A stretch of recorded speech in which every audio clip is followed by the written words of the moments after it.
Thursday on Daily Delivery. I am Michael Rand. Hope you guys are having a great day out there today. Happy MEA break to all of you who celebrate or curse these 2 days off at least. Some people have 3 days off of school. We here in District 196 have 2 days off, Thursday and Friday. The kids are home because our youngest does preschool in the district as well. All 3 kids off the next 2 days. Whether you are in the same boat, kind of listening to this and either, heading out on a trip, like a quick getaway, or just trying to get stuff done while all your kids are at home, I feel you. It's a fun time. It's good for them to get a little time off, get some family time, but it is also always a juggle this time of year. For me, our kids were tired last night. A couple of them fell asleep pretty early, but our oldest was up and watching the rest of the end of the Lynx game, which I'm going to get to here in a minute. Also got some Vikings stuff here. Got Velle E, Neal III on today's show with our Daily Delivery debate segment. And some Wolves thoughts here in a minute too. A preseason game they played last night. Regular season, by the way, starts Tuesday. Chris Hine will be on with me in not too long to preview the season. But yeah, what did I miss? The Lynx, like I said, my daughter was up. She's not really a sports fan. She was watching kind of casually with me at the end, and she was getting into it because, man, oh man, what a game. Again, we keep saying that with this Lynx versus Liberty series, but it has been 3 tremendous games, including game 2, which was still close, even though the final score wasn't particularly close. That was a close game in the fourth quarter. Of course, the Lynx winning game 1 in New York, looking like they might take game 3 for quite some time. The series tied 1-1, a pivotal game at Target Center, sold out Target Center, more than 19,000 fans screaming their heads off, trying to will the Lynx to a victory. But it was not meant to be. New York makes the big plays down the stretch. Sabrina Ionescu with the biggest one, a 3-pointer with a second left, a deep 3, logo 3 if there was a logo there. It was a deep one. She drilled it right in McBride's face. McBride did a great job. Kayla McBride, great job all game guarding her, but she got her in that moment. Ionescu had made a big 3 not too long before that, too. Jonquil Jones had made a huge 3 also. The Lynx were up 4 with a little over a minute left, maybe 2 minutes left, when Jones hit the 3 to bring it to within 1. If that one doesn't go in, I think the Lynx win that game. But it did go in. New York's best players made the biggest plays in the moments they had to. The Lynx biggest players had good games. I mean, Nafisa Collier, 22 points, 9 rebounds, 5 steals, 2 assists, a blocked shot. She was all over the place, but it wasn't her most efficient game that we've seen her play. She played all 40 minutes. They needed her. She was probably tired at the end. 9 of 22 from the field, missed some close range shots, particularly in the second half. That was a theme for the Lynx. Courtney Williams missed 1 or 2 in there that I remember. Kayla McBride missed 1 or 2 in there. McBride was 7 of 16 from the field, 5 of 9 from three-point range. She was on fire from three-point range. Maisha Hines-Allen missed some shots, too. It was just a lot of shots where you're like, man, if they could have made that one, made this one, it wouldn't have been as tense at the end. And I think that was part of the story of this game. Couldn't get over the hump, couldn't stop the New York run, especially at the end of the third quarter, couldn't get separation in the fourth quarter, and then Ionescu with that tie-breaking 3-pointer dagger, 80-77 is the final. So now, of course, New York has the 2-1 lead in the best-of-5 series going into Friday's pivotal, you can't say it any other way, pivotal game at Target Center. Lynx trying to hang on in the series, even at 2-2, send it back to New York for a all-or-nothing Game 5. New York trying to close things out on the Lynx home court. It will take a huge effort. New York will be motivated. They do not want to waste an opportunity, but the Lynx, of course, will have a lot to say about that. So, just a great game. I mean, that's the bottom line is it was a great game. Even if you were a Lynx fan, which I'm sure the vast majority of people listening right now are, you had to just say, man, what a game, what a finish, big time shot by a big time player. Ionescu just making that shot. Brandon Stewart was tremendous all night too for the Liberty, keeping them in it when they were kind of floundering. 30 points, 11 rebounds, 4 blocks.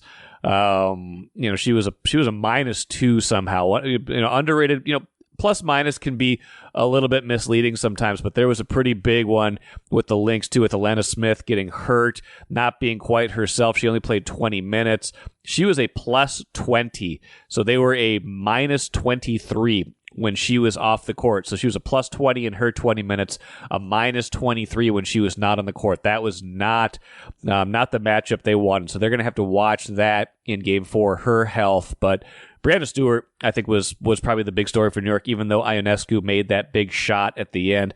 Ionescu finishing with 13 points. New York had 4 players in double figures, but nobody else aside from Stewart had more than 13. Stewart had 30. She was tremendous. Kind of came down to New York having maybe 1 or 2 more great players versus good players in the end, in those moments where you've got to have it. That's kind of, I think, how head coach Cheryl Reeve for the Lynx saw it, basically kind of a tip your cap kind of game. Here was Reeve afterwards explaining how things didn't go the Lynx way. I thought, as you said, Kent, we had the appropriate effort and focus on what we were doing. As the game wore on, the offense got harder and harder for us. I just think that, one of the things, and, it's like we have Sandy after Game 1, you feel like the ball isn't moving enough. And, I think we got easy stuff when we were able to do that. We were taking hard shots. We had good shots, didn't make shots, right? And that's what it comes down to. Stewie was making shots. JJ's big 3 when we were up 4. That was a big 3, Then obviously, Ionescu's shot at the end. That's what it's about. We talked about that. Players making plays, and, unfortunately, we didn't make enough of them put the ball in the hole.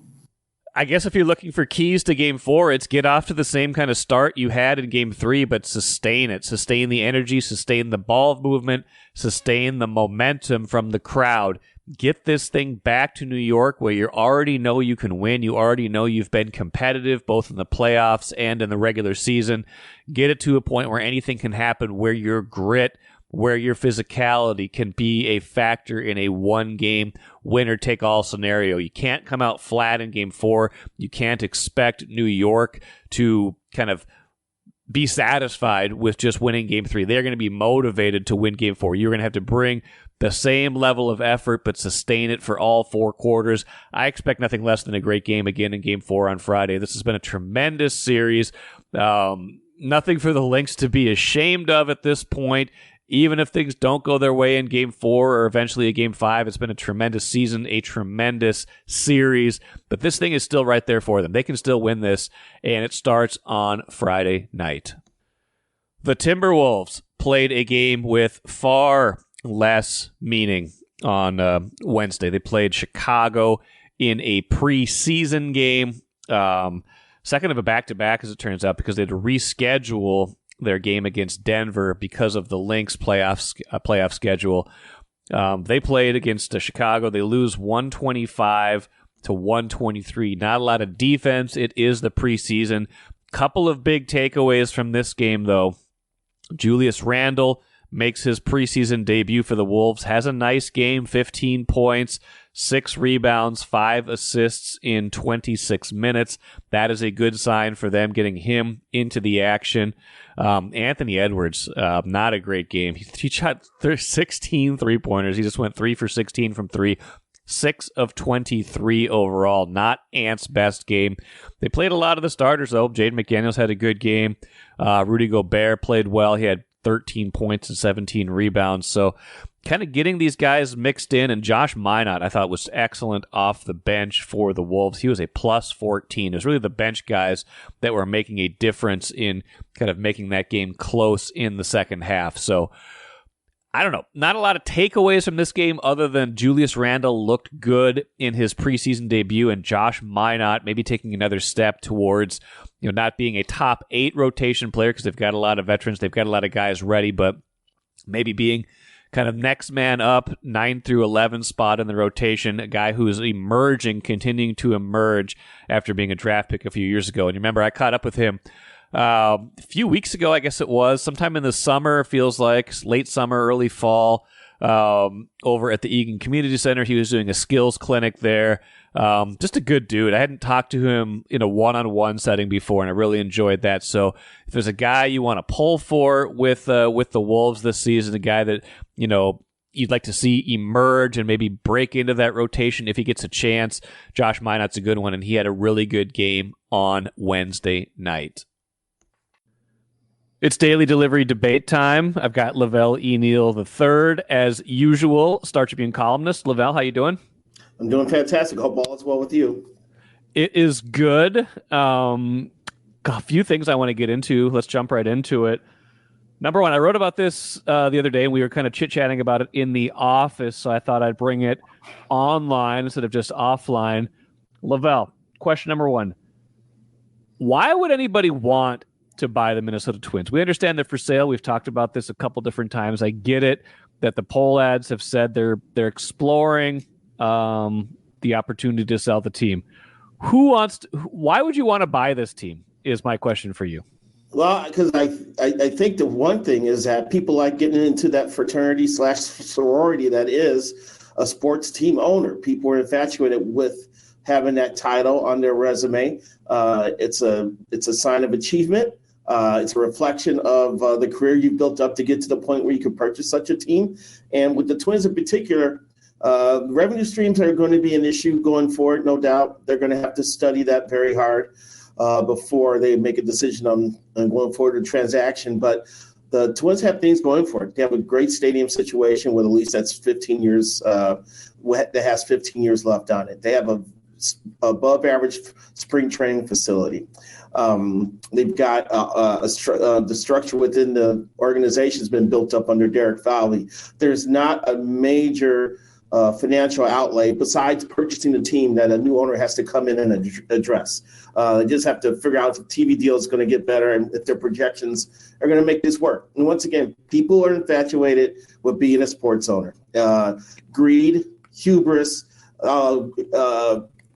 all those adjectives that show someone who's arrogant and wants to be considered one of the big players in town, that drives them to make transactions like these. So I think there will be interest. I think there's people out there.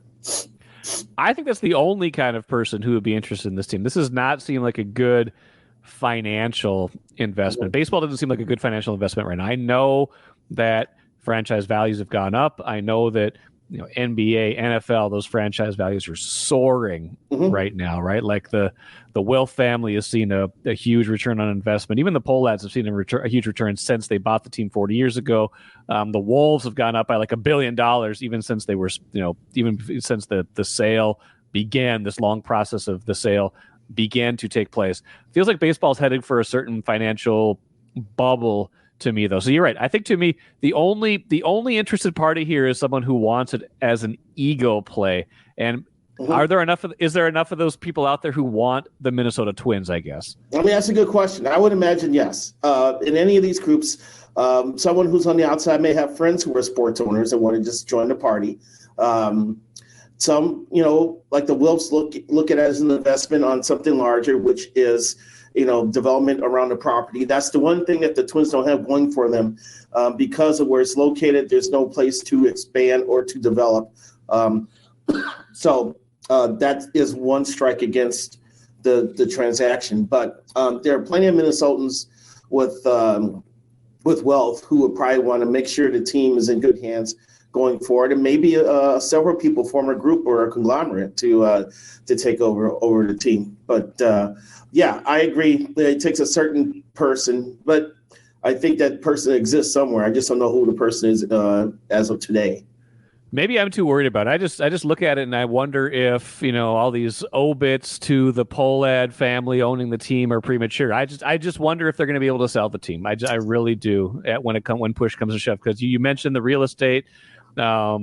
The regional TV thing is a mess right now because you don't know where that revenue is coming in. Right. Attendance is flat. They had the worst non-COVID attendance in like 20 years this year. You got to go back to the Metrodome days, deep into the Metrodome days before they had a worse attendance than they did this year. Like, there's some bleak things about this, even though you're right, there are some things to like about this franchise right now. Here's another thing, too, for fans. They need to modify their expectations, because I'm sure they're imagining if someone does buy the team, hooray, we're free of the cheap poll ads. Well, I finally have someone who's going to dump tens of millions of dollars into payroll. And that may be the case. I don't see the payroll shooting up $200 million. No. Even if Michael Bloomberg or someone like that with super deep pockets buys the team, I just don't see that happening. So we have to kind of temper our enthusiasm, curb our enthusiasm here, thinking that someone's going to come in and save the day and make it rain all over the Twins payroll. Well, we'll see. Lavelle, topic number 2.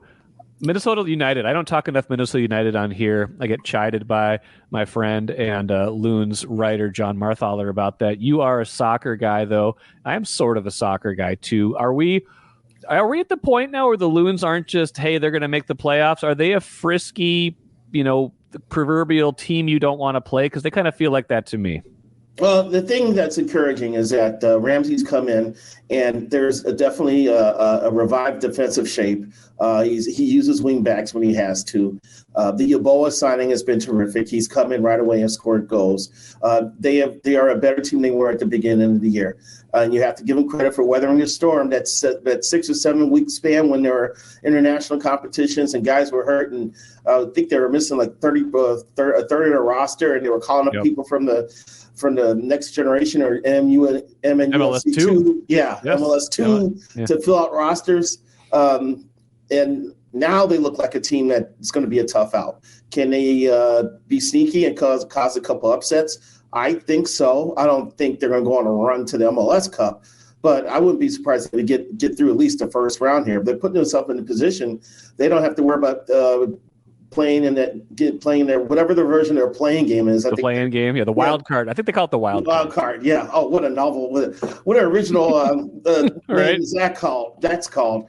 I think they're going to be able to avoid that, and maybe they can knock off someone in the postseason, because this season is a success. They made the playoffs this year. They didn't make the playoffs last year. The program has taken a step forward, and we'll see how far they can go. I'm impressed by what they were able to do this transfer window, this last one where they brought in all these players and they were like, listen, look, it's probably not going to happen right away. We're not going to be that good right away. And as it turns out, they have been. Like, they've been one of the best teams in the league since that last transfer window. And again, they had so much of a problem before that it's, it's a little bit of splitting hairs. But I think they are good enough to not just get to the playoffs. I think they could go on a run in this postseason. How deep of a run do you think they can go? You're saying get to the conference. Is it conference or just one big bracket now? It's the conference. I feel like get to the conference finals. I think so. I mean, at the top of MLS, like there's one really great team in the Western Conference, right? The LA is really head and shoulders above the rest. But after that, it gets kind of murky. Like it used to seem like there was 2 or 3 teams that were legit. But right now the Galaxy, I think, are the best team. LAFC is good, but I don't think they're unbeatable. I really do think that if they got in and got kind of into the right matchups, they could go on a run. Why couldn't they go on a run? Why not them is what I'm saying. No, I hear what you're saying, and what encourages me, because when you get in the postseason, defense is going to matter to a certain extent, and they look like they have a team that can do that. And once again, if Yeboah stays healthy, oh man, that would be great for Loons fans, because he looks like he's the real deal, and he knows how to finish, and that helps other guys out. It helps Pookie and helps some of the other guys as well. So I hope you're right. I hope you're right that they can pull off a shocker here and do some damage, because it's been a fascinating season to me, just where they've come from to get to this point. It's all we need is one more playoff run in our busy sports lives. But hey, it would be fun. It would add some spice to October and even November. Hey, Lavelle, last thing. Your Bears are coming on. The Packers are 4-2.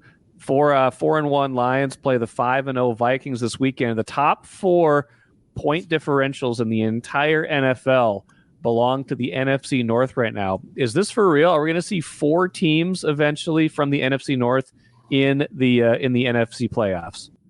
No, It's not going to happen. Everything looks nice and rosy right now, but there's too much football left. And I'm not trying to rain on the Vikings parade. They've played great football to get to this point, although Darnold's come back down to earth a little bit, and they've got to deal with Aaron Jones' health for the immediate future. But we've seen this from the Minnesota Vikings before. We've seen them get on big runs. We see people start singing songs and printing up T-shirts and saying we're going to Miami, only for something dastardly to happen. They add Brett Favre. They look terrific. Favre has a flashback season to his prime. All of a sudden, here come the 2009 conference NFC Championship game. Yes. So let's not. Let's just slow the roll here. The Chicago Bears have not played a good team yet. You can argue Houston's pretty good, and they had the ball in the fourth quarter, a chance to take the lead. But they've had an incredibly easy schedule. They're 4-2. The next 3 games are Washington, Arizona, and New England. They very easily could be 6-3 before they run into the Packers in Week 11. I don't think the Packers are a complete product either. Jordan Love still scares me a little bit. The defense is not bad, but as the Vikings went into Green Bay and beat Green Bay, so it's not like they're the big threat they are. The Lions, I like their Lions a lot. I like their high-powered offense. I like their defense. It's too bad that Aiden Hutchinson's injured now for the year. That's a big blow. I'm waiting to see if the Lions trade for Max Crosby with the Raiders or even Myles Garrett with the Browns, because those are 2 teams that look like they're in sell mode right now. They to me are the class of the division. I expect them to make the postseason. I think the Packers have a chance to make the postseason. Right now, the Vikings look like a postseason team, but once again, they have been paper tigers in the past. And the Bears haven't played anybody. As much as me being a Southsider, lifelong Bears fan, I've got to admit that they've taken advantage of a terrible schedule, or a favorable schedule, let's say that. So I think by the end of the regular season, you're going to see at least 2, possibly 3 teams make the postseason, not 4. Okay, so you're saying the Vikings might not make it at this point at 5-0 already? We've seen collapses. That's all I'm saying. I know 2016. Before. Yeah, we've seen it before. You're right. This team feels like it's built differently. I'll give you that. I'll give you that this has happened before, but this team does feel like it's built differently, and that they're not going to have this kind of, everything falls apart kind of stuff. I think KOC is better than that at holding this together, but that's interesting. So you're saying 2, maybe 3, but definitely not 4. I'm going to say 3 at least, and maybe 4, because I think the Bears. I think the Bears are actually pretty good.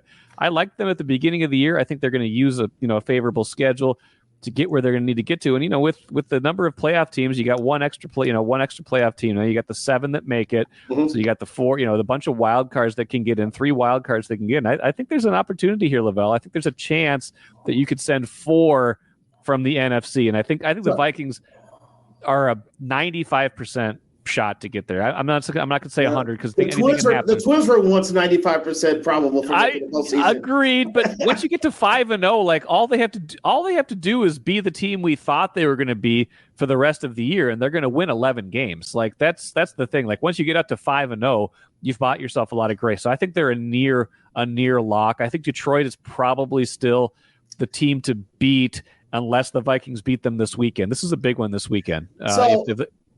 You're saying then that Green Bay is the worst team in the division? I'm not saying that. No. I think Green Bay is going to get in. I think the Bears are the questionable team still, but I like the Bears. I think they have a good chance to get in. I think they're a good team. I like their defense a lot. I think if you're ordering the division right now, it's like Vikings and Lions are kind of like 1A and 1B, because even though the Lions have lost once, I still think they're very good. Although the Hutchinson injury, you got to see how big that is. Green Bay is a close 2, and Chicago there's a little gap there, but there's still a pretty good 4. So I think this is a really good division. I think this is just I think you're going to see this division prove its worth. I think it's not out of the question that you could get all 4 of them in, even though they're going to beat up on each other at some point. It's going to be nuts at the end of the year, because I've never seen a schedule in which a team like the Bears doesn't play a division opponent until Week 11. Right. That's just crazy for me. That means damn near every week over the last 5 or 6 weeks of the season is going to have division implications, and that's going to be appointment football viewing. Yes, it's going to be fun. We'll see how it all plays out. I do think Vikings-Lions will have a lot to say about who's going to win the division at the end of the year, but we'll get to that when the time comes. Lavelle, appreciate it as always. We'll do this again next week. Sounds like a plan. Watch your dreams and savings grow with Royal Credit Union's 4.25% annual percentage yield 12-month certificate. Open now at any Royal office or online at rcu.org/certificate saver. Early withdrawal penalties could reduce earnings and principal. APY accurate as of 2/1/25. Insured by NCUA. Good stuff from Lavelle. Remember to vote. Tell me who you thought won the debate. We had a little disagreement over the NFC North. I don't think we quite see eye to eye on the Twins ownership. I'm worried. I don't know if they're going to be able to sell this team. I get that there is an element of prestige ownership that happens in sports. I also know that billionaires don't like to lose money. So I might look at this and say, is this a good investment? Especially, I think we saw the reporting earlier this week that the Reinsdorf family in Chicago is exploring a sale of the White Sox, the whole AL Central, or 2/5 of it at least, up for sale or contemplating a sale at least. And I remember Forbes in their most recent Major League Baseball franchise valuations put the Twins at just under $1.5 billion. The White Sox just a tick over $2 billion. So we're talking billions if you want to own a Major League Baseball team. We're talking about a lot of wealth. We're talking about a lot of people in this world that have a lot of wealth right now, though, and maybe want a shiny new toy. So we will see what happens with the Twins, what might happen with the White Sox, how this ownership, the Reinsdorfs have had this team for a long time too, how this might be transformative right now, how this might be an interesting time in baseball for the sale of teams, particularly here in Minnesota and particularly in the AL Central. Let's finish with the cooler, a little Vikings talk. We had more of it on Wednesday's Access Vikings podcast. There'll be even more on Friday's mailbag edition, but let's squeeze in a little thought here on the injury report that came out Wednesday. Not a great one if you are the Vikings or a Vikings fan. No participation for Blake Cashman, Caleb Evans, Patrick Jones II, Aaron Jones, and Harrison Phillips. You had TJ Hawkinson, Dalton Reisner, and Theo Jackson. Just Hawkinson and Reisner were limited participants. Hawkinson trying to come back from that knee injury sustained late last season. His window to be activated is open right now, as is Reisner.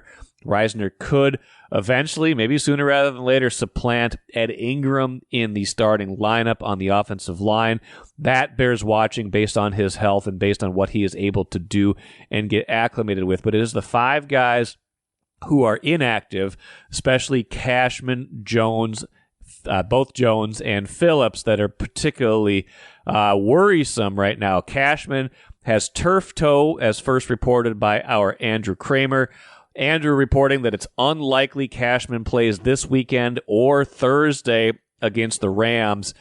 Kevin O'Connell didn't go so far as to say he's out, but he sure talked a lot about what the plan is if Cashman can't play. Listed him as day-to-day or week-to-week, which doesn't sound too promising to me. I would not be counting on Blake Cashman playing. That is a tough one for the Vikings. Aaron Jones, it's being listed as a hamstring now, not a hip, but whatever it is, he's going to try to practice today. This will be a big day. Can he go, or will they give him this game, probably Thursday too, against the Rams, to kind of sort this out, make sure he's healthy? You need him for November and December more than you need him in October, even if this is a big game. So Aaron Jones, that would be a big miss, because he's been tremendous for them. Maybe their most important overall player right now. I know Justin Jefferson's their best player, but he could be their most important player in this moment. So Aaron Jones didn't practice on Thursday. You've got Cam Akers in here for running back depth, but you got problems there. Harrison Phillips and Patrick Jones not participating. We'll see if those are more maintenance days, especially Harrison Phillips. But a lot of questions going into Sunday. This was the big question about the Vikings going into the year. Not just how good were they, but how good is their depth? How deep are they? I think they've shown they're pretty good, pretty deep on defense so far. But if more of these injuries pop up, especially at some of these key positions, you are going to see guys playing out of position. Some of the players you don't want to see on the field all the time are going to be on there more.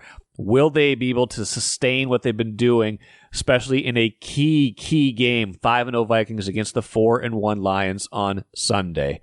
That will do it for me today. Thinking Kent Youngblood will be on tomorrow's show to talk more Lynx, setting up Game 4 of the WNBA Finals.